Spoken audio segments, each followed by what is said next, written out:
gonna make fresh pasta together. So we're going to take 11 ounces of 00 flour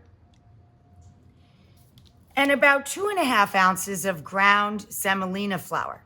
Very fine semolina flour. It gives it a nice silky taste.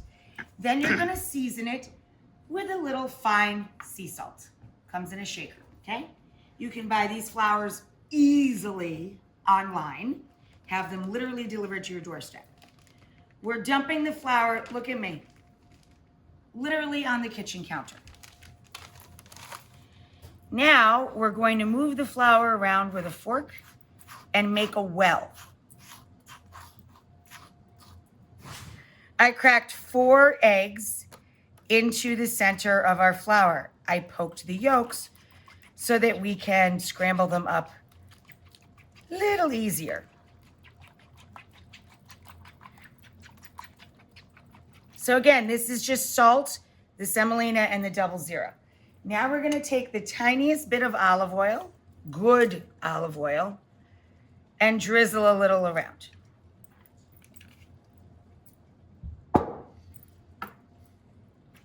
And then, see what I'm doing?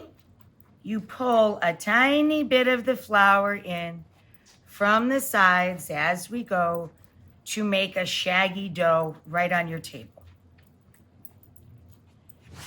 And then when you get to the outside of the circle and it starts to get, maybe I could touch that with my hands. That's what you do. You get your hands in there and you're gonna knead this for 8 to 10 minutes by hand.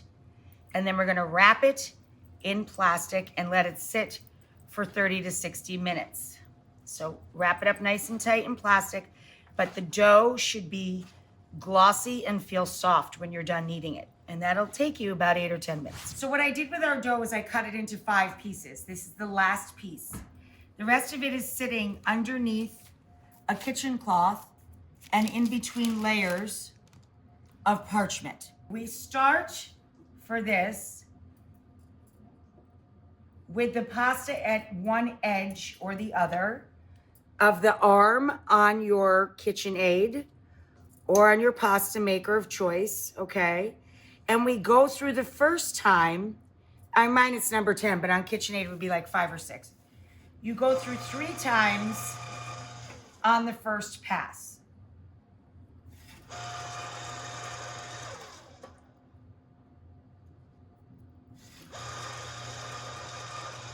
Okay, now we go down, notch and a half or so. And on every other number, we do 2 passes. And this is after our dough's rested like an hour. I mean, you can get away with 30 minutes. It's better if you let it rest an hour. And of course, it keeps getting longer and thinner as we go. And each one of these, we're gonna cut into 2 pieces.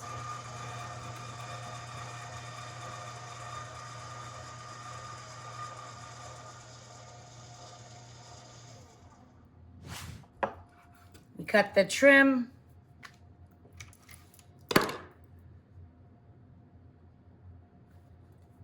And we end up with 2 more pieces.